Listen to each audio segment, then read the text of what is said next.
Om Purnamadaha Purnamidam Purnat Purnam Udachyate Purnasya Purnamadaya Purnamevavashishyate Om Shanti Shanti Shanti. Om Brahmanandam Param Sukhadam Kevalam Jnana Murtim Dvandvatitam Gagan Sadrisham Tattvamasya Laksham Ekam Nityam Vimalamachalam Sarvadhi Sakshi Bhutam Bhavatitam Trigunarahitam Sadgurum Tam Namami. Om. Adoration to Sadguru, who is Brahman, the giver of supreme bliss, embodiment of pure consciousness, one without a second, vast as the ether, infinite, eternal, beyond the three gunas and their modifications, the supreme preceptor. Yoga Vasishtha Vairagya Prakarana, section 16. Denunciation of egoism, as I have told you in a humorous way. Ego comes in a car, Aham car.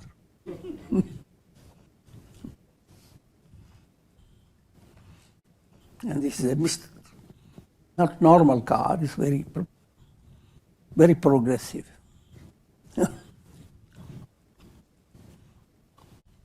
It operates in three planes. Plane of practical reality, the world that you experience by your senses, and based upon possessions, lot of money, prosperity, and lots of things. This is a practical world. And your ego becomes highly inflated on the basis of all these possessions. Look at the money, look at my building, look at my children, look at all what's me and mine. And that ego operates internally. Your mind rejoices when you begin to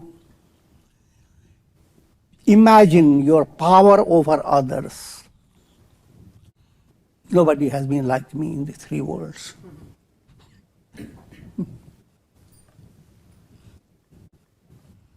I am the one who have faced biggest difficulty. Has anyone done that? I'm the only one. I'm giving you a kind of exaggerated, but it's not really exaggerated. So based on your own feelings, you sit back to yourself,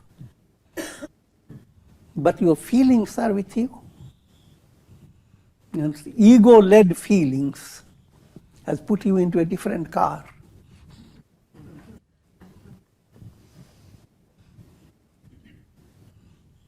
It's a bhav car. It becomes bhayankar. Sanskrit bhayankar. Very terrible.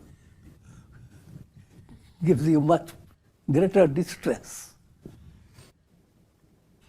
And then when you go to third plane of understanding, what you understand, that gives you biggest pleasure. I'm clever. I'm wise. I know. This type of feeling. You are now riding a different car. The ego rides these three cars. Each car is more progressive than the previous.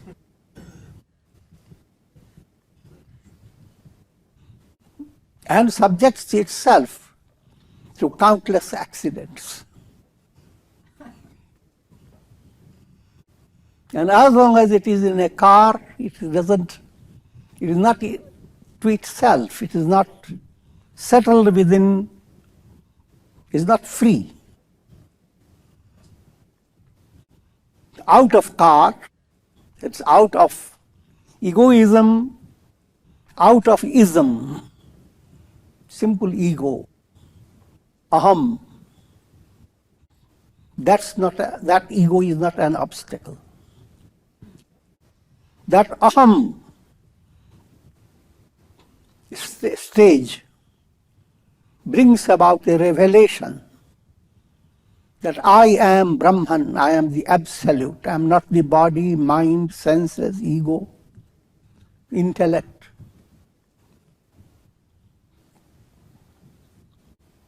So we have given a description of aham, ahamkar, egoism. In relation to mind, we use the Sanskrit word manorath. Mind has a rath, driven by horses in the form of senses. Mind is not so progressive, it doesn't have the powerful car, but it has horses that run wild. And mind is constantly riding the horses, going after manorath, desires. My Rama continues, my manorath-ridden mind deprived me of the quality of equanimity. Healthy state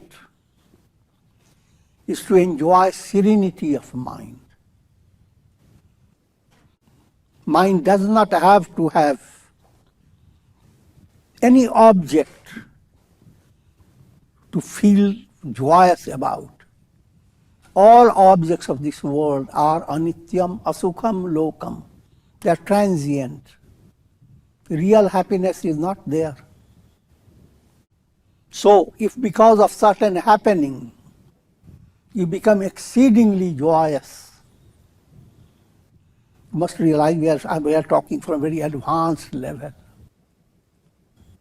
From practical point of view, being joyous is a wonderful thing. Even you become joyous to see a cat.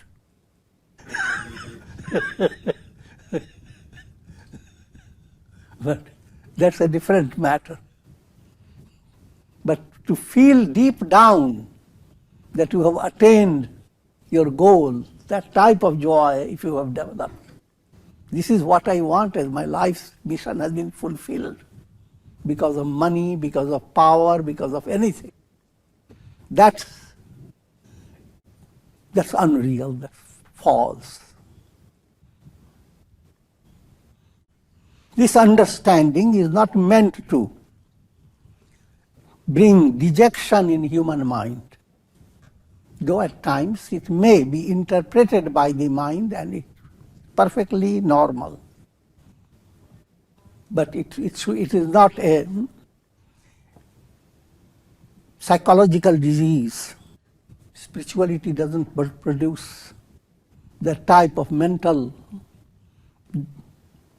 depression or distress in the name of vairagya. If it happens, you must realize it's a transient state. Use it as a step to move forward, not to stay in it. Sanskrit word samatha or shama, S-H-A-M, shama. That's one of the gatekeepers at the Palace of Liberation. Those gatekeepers are going to be described by Yoga Vasishtha in a more detailed way. But here we are being pointed out that the world provides for you lots of opportunity to become calm, relaxed. Rather, the world is providing this opportunity every moment. But for that, you have to have a different sensitive mind. If you allow your mind to be very sattvic, relaxed, Go out into the garden. Look up to the sky. All the sky, such a enormous presentation before your eyes. You go to a zoo, you become inspired to see a picture of the sky and say, who made it? Done in 1665. You see wondrous paintings and this amazing glory expressing through every leaf, every bud, every flower, every tree, every bird and every creature. And the breeze is laden with mystery, constantly replenishing your energy. All the elements active to sustain your short life.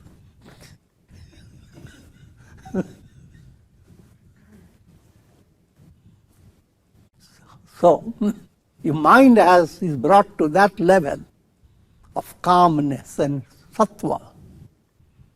You do not look back, oh, once upon a time there was Satya Yuga. Now it is all Kali Yuga. When will it come? So in other words, if you are led by your own mind to stay in a turmoil, same mind, highly spiritualized, purified, Nirmal Man, mind free of malas. That's what the Nirmal comes from normal, or normal comes from Nirmal. Then you are really normal. Otherwise, you are not normal. As long as you are not enlightened, you are not normal. You are suffering from bhava, the disease of the world process. So in other words,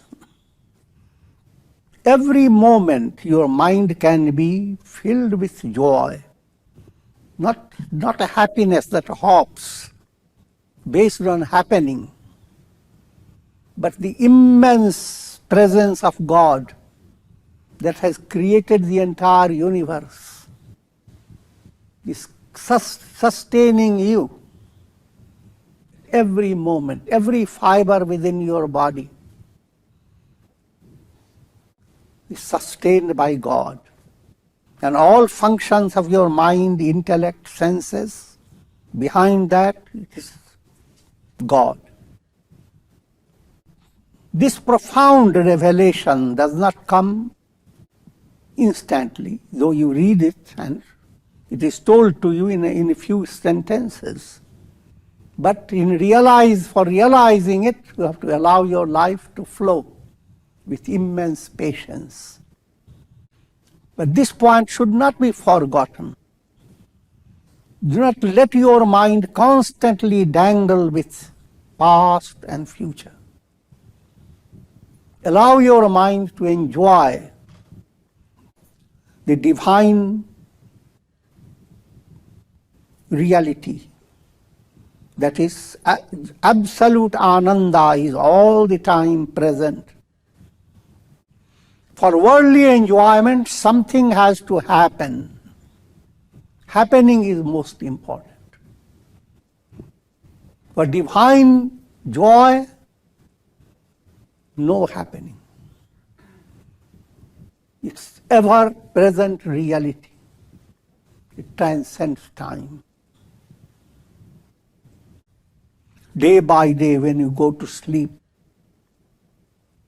you move away from the world of time and space.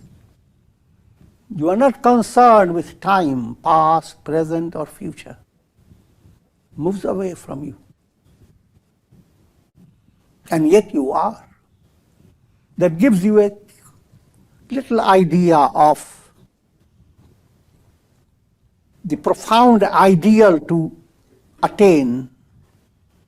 Not to expect the world to bring happiness to you. to realize that happiness is ever-present reality and bow down to it. Allow the mind to become calm, relaxed. That's the purpose of practice of meditation and bhakti yoga, surrender to God. But what ahamkar does, takes away the possibility of experiencing samatha or serenity. Just like a swan takes away milk out of the mixture of milk and water. Ahamkara takes away from the mixture of truth and falsehood, self and not self. What does it take away? It takes away shama, serenity of mind. Serenity and distraction both are blended in your experiences. But ahamkara is very clever. Pushes away all that is good, that will make your mind calm, and goes after all that will agitate your mind. Ahamkara works like a finger pointing. Point the finger. 3 fingers point to you, but you don't care for that.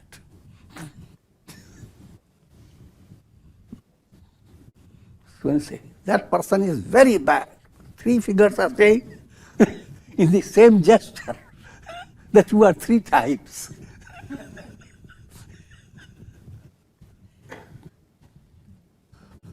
Both are present.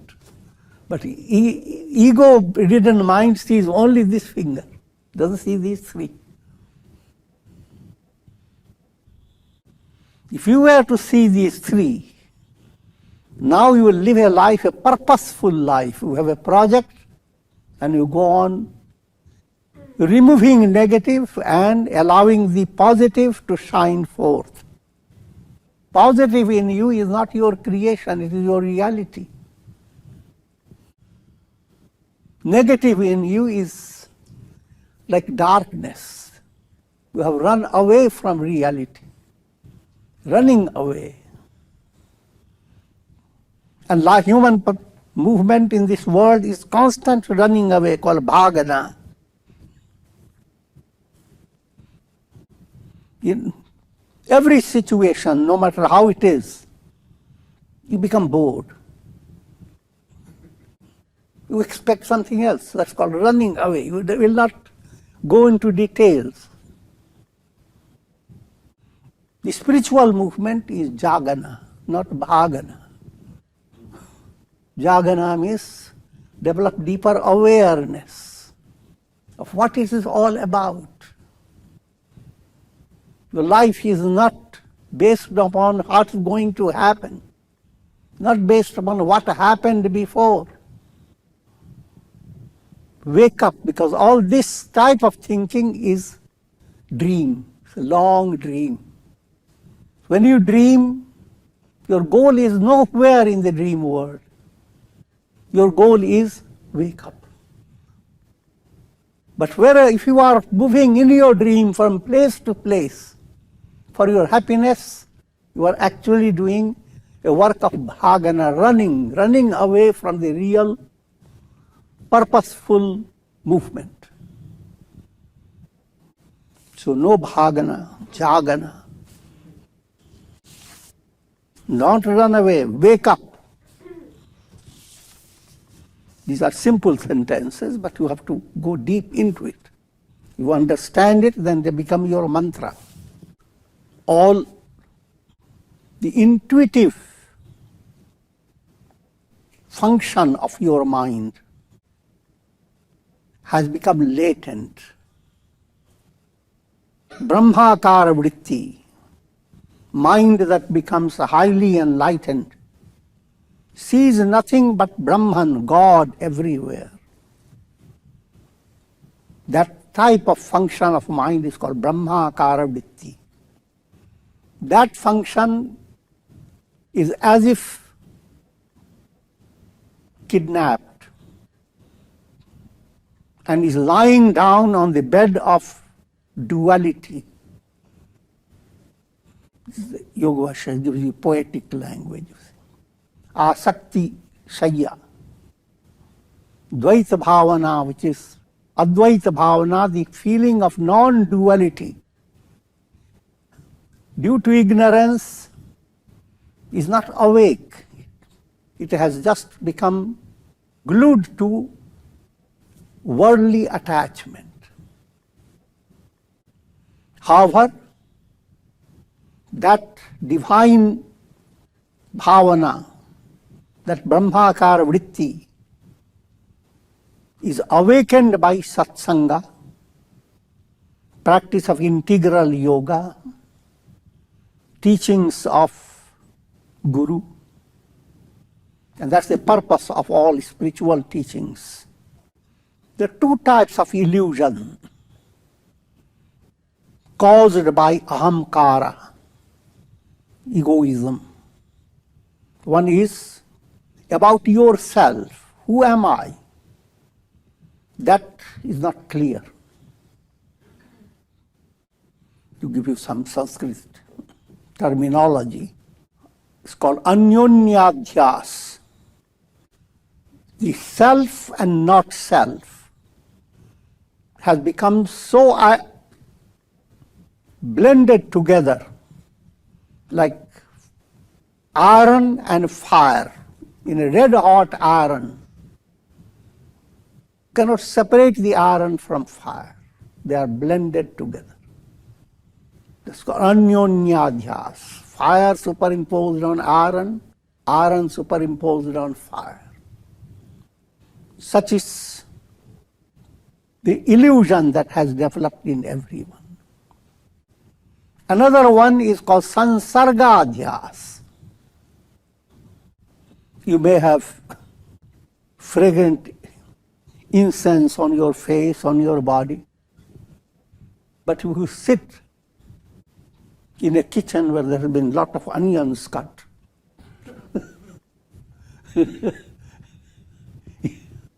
people will come and their experience will be you are full of onion. Sansargadhyas. You are not onion type, but you are in close contact with onion. In other words, you are defined by your possessions, your associations, people who are close by. In simpler terms, me and mine, this concept or the experience of me and mine is based on ignorance. And the root behind me and mine is your ego. Ego that is not healthy, it has become egoism. Led by this Trishna, Rama says, I'm experiencing as if I have been thrown into a blazing fire of worries and anxieties, chinta, the intense agitation that comes in your mind, led by egoism. Something has gone wrong with me or mine. And I will not detail, you can easily understand. Everyone is defined by your relative, some relative far away. He is not getting the plane. And he has conveyed to you by the modern email process. You stay worried. He finds the plane and he goes up. Then he doesn't contact you.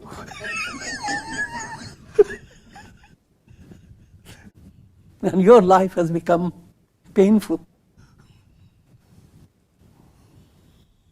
Just as a street dog, here is a little crude description, street dog going after a she dog and becomes so distracted and full of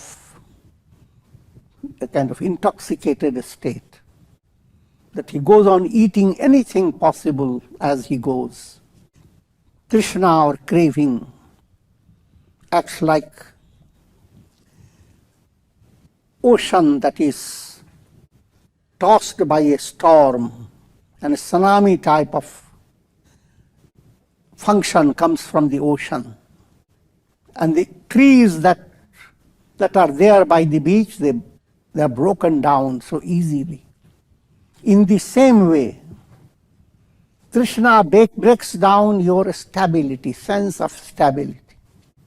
Krishna is craving.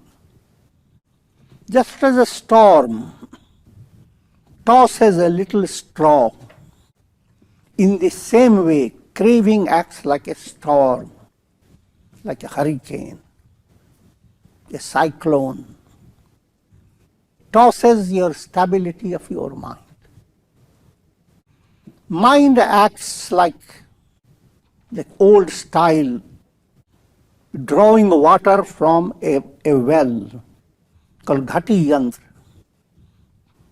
A pot, a vessel is put down into the water in a well, and by a rope and a little pulley is drawn up and down, up and down. Mind also moves up and down, up and down. Mind acts like, gives an illustration. Children play with toys, and they are afraid of even the shape of toys sometimes. As well as children have lots of fear based upon whatever they hear from parents or whatever they see. If children have watched some ghost stories, they are seated in a room, dark room, opens the window and sees the ghosts. Says, "Mummy, I saw it. What was in the TV? It was there in my room. Good news." I'm joking, but trying to explain the matter. But the same child grows up, and now he has a totally different attitude to things.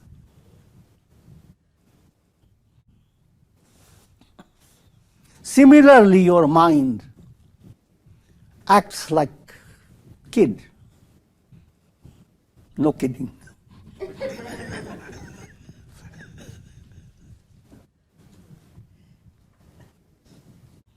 And sometimes try to become adult. Mind is more hot than fire itself, more inaccessible than mighty mountains, more cruel than rocks. How can I allow myself to stay submissive to the mind? Rama is complaining. So these are his problems. Birds like kites or vultures, they have no discrimination about what is to be eaten and what is not to be eaten. They just go after rotting dead bodies. Mind, led by senses, acts exactly like those wild birds. Mind is like an ocean that's always agitated, filled with great waves, abounding with snakes and sharks and many other violent creatures. In other words, just as ocean seems to be inaccessible unless you have a ship or some other modern equipment, In the same way, mind is like an ocean. And not a simple, innocent ocean. It contains malas, gross impurities, kama, krodha, lobha, moha, mada, matsarya, perverted desires, anger, greed, delusion or infatuation, pride, jealousy, and so forth. Just as a surging ocean, a violent ocean, tosses away even elephants, similarly the mind is tossing me away. I don't like it. If any one of you have problems like that,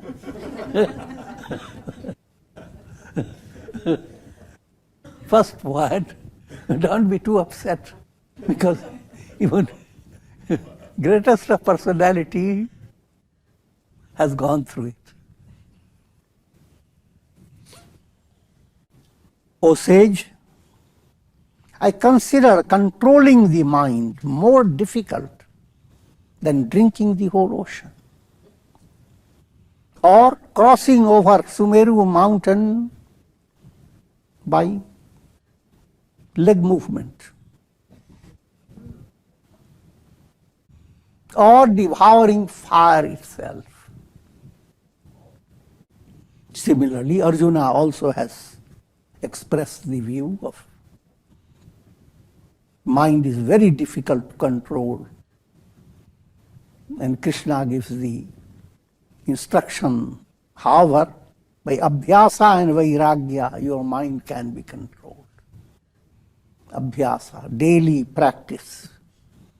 Practice of all those important points that you learn from integral yoga. Serve, love, meditate, realize. All these points have to enter your daily life. Karma yoga, bhakti, dhyana, jnana. And with abhyasa means it should not be off and on. Just like breathing is your daily practice. Eating and drinking is your daily practice. I'm not talking about alcoholic drinks.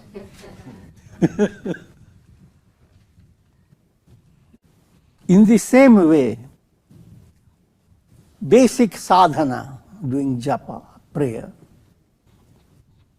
doing some yoga exercises, having satsanga, turning the mind in a positive direction, learning the art of how to move away from negative state of mind and to positive. Even while the mind is negative, how to utilize your time so that negativity of mind will not be powerful. It will move away. In other words, if you have a worrisome situation, don't sit back somewhere. Come to your office, to your job, and try to create a situation that will allow you to do something good to someone. A good feeling is promoted by you. Ordinary term is jnana yajna. Do something to share your experience with others.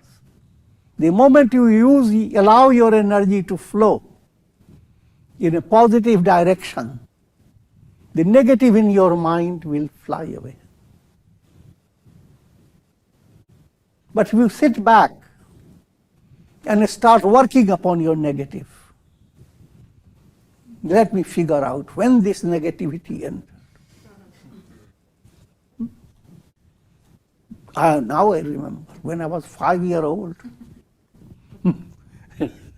that person slapped me. I'm joking. And so forth. So by going after your distress, you are enhancing the distress. You are giving value to it.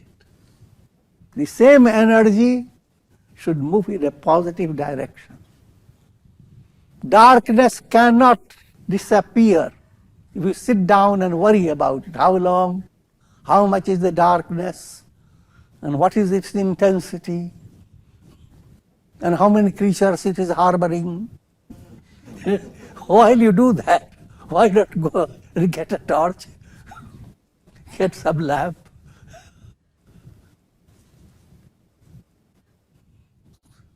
All this is being easily said, but that's the challenge in your life. How to move away from negativity to positive. Not for one day, but day by day. Chitta is the cause of all troubles.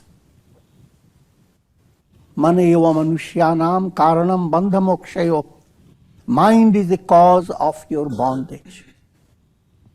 And fortunately, it is the mind that has the remedy that will lead you to liberation. By promoting serenity, shama, control of senses, one must strive to conquer the chitta. And then, in that process, one must have 3 stages.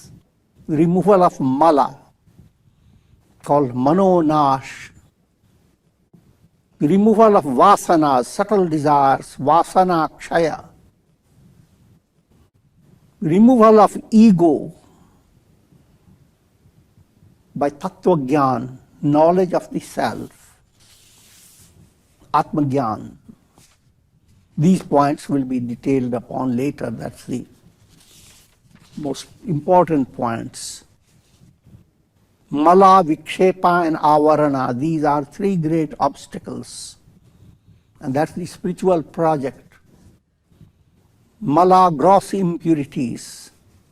Keep your mind involved with anger, hate, greed, so many complexes. Vikshepa, the role of subtle desires. Even though in practical life you seem to have become normal, but if you are not allowing any spiritual practice of japa, meditation, your unconscious remains intact, holding on to the seeds of all these purities. So all that is needed is little provocation. The moment you have a little challenge in your life, the anger that was not there for a whole week suddenly comes up.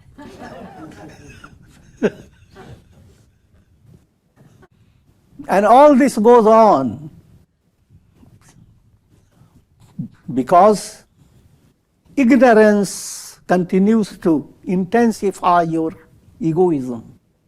Egoism continues to promote gross impurities. So therefore, that insight, I am not the body, I am the absolute self, that insight not a matter of intellectual understanding, but a matter of realization, implying allowing the intellect to have that type of knowledge that it makes the intellect humble.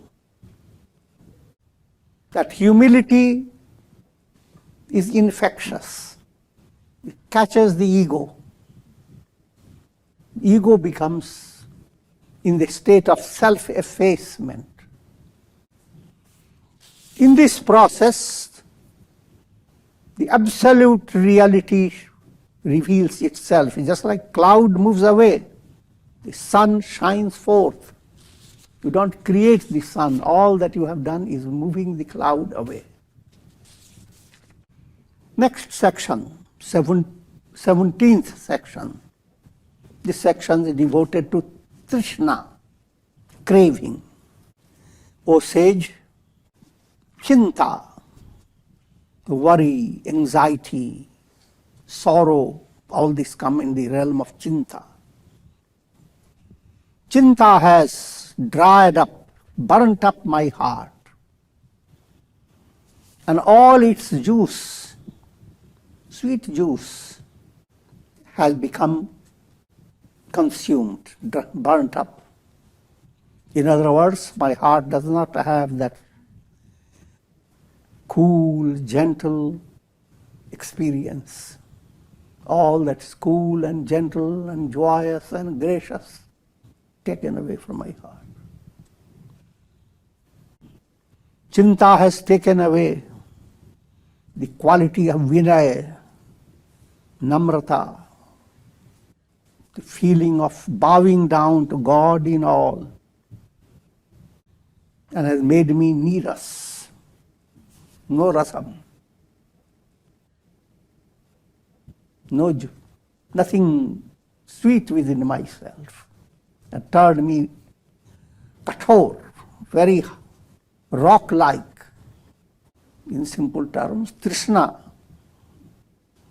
cuts down all your gracious potentialities, human values, divine virtues. Krishna takes them all away. And one is left as just the appearance of a human being, but ruled by a demoniac spirit. And you don't have to go far and wide. Every day you hear about terroristic activities, thousands and thousands of people put into terrible situations, all led by ego in people, and they are craving. They are craving for power, etc. The very word Trishna relates to three eshanas. Eshanas are subtle desires, three types. Putreshana, every living being wants to have a progeny. Putreshana.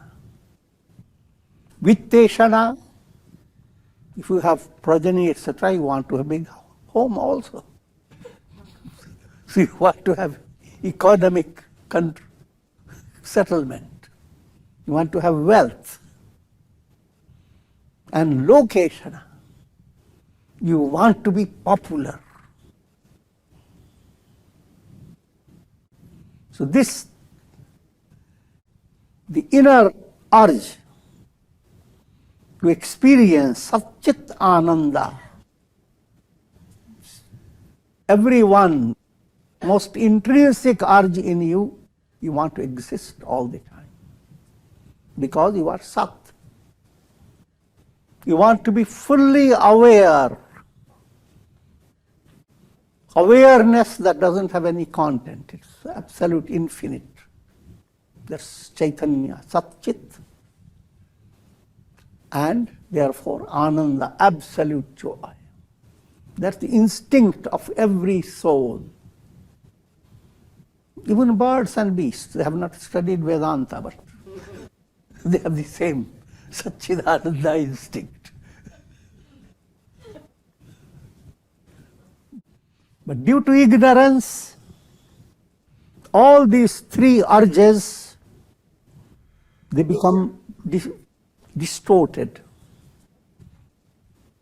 You are looking for immortality in your body. Body cannot be Sat. You're looking for gaining knowledge by intellectual resources, by all the Googles. I want to be happy by by hopping for all types of happiness. That's distraction, that's not real movement to Satchidananda. That Satchidananda is your essential nature.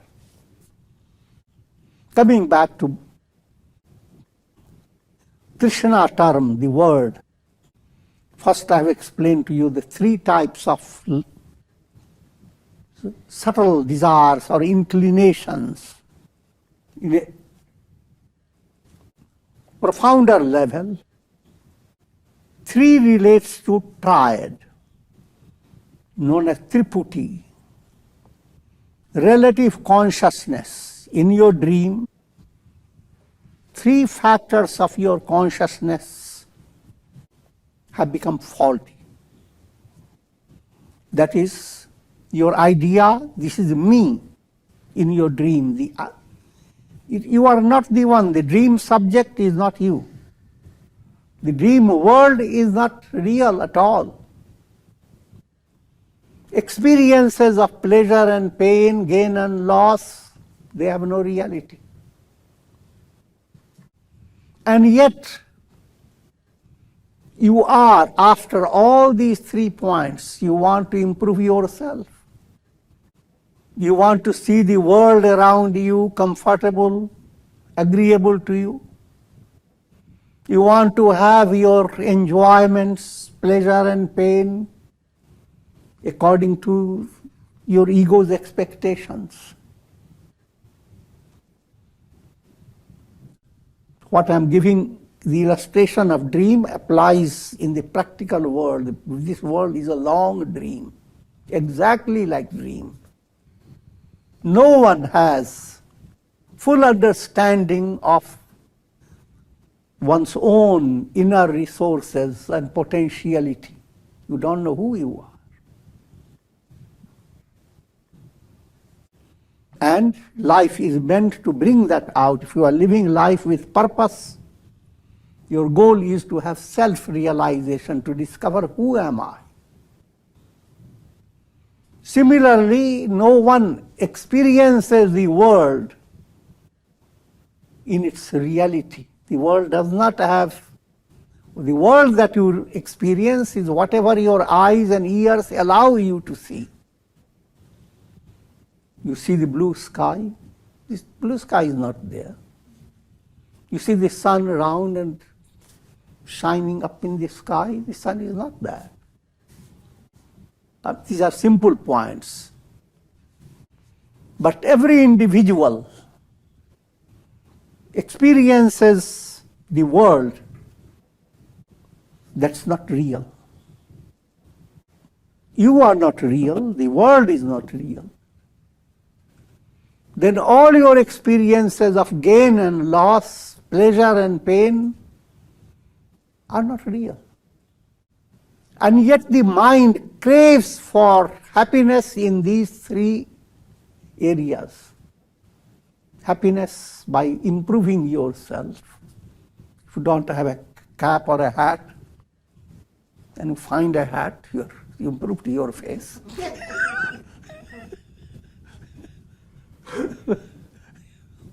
The idea of improving the world, I'm joking, but and all that you do becomes just vanity, not reality. So that's the insight into Krishna. What's the project? Turn Krishna into Krishna. Implying, when you look within yourself, allow your mind to become calm and develop a very profound understanding of yourself. You are not the body. Even if you are body, body itself is a mystery of mysteries. It is Panchabhutas, the 5 tattvas, elements. Those elements that proceeded from God, Brahman. Nothing of your body is ordinary. It's all Brahman, the absolute. So when you are looking at yourself, you are understanding Rama or Krishna or God is my reality. Looking at the world, God is the reality behind the world. Therefore, all the mind that brings about experiences of pleasure and pain is God interacting with God, and it is a form of bliss. There is no problem about it. So that's what I say, turn Krishna into Krishna. And that's a fascinating project. No matter how long it takes, once it enters your heart in a correct way, continue to follow the process in spite of all challenges. And you find that God goes on giving you strength, and what seems impossible becomes possible. Things operate in such a way that your mind blows away. Things of this world cannot be handled by human mind. So with this I will conclude today. Om Purnamadaha Purnamidam Purnat Purnamudachyate Purnasya Purnamadaya Purnamevavashishyate. Om Shanti Shanti Shanti.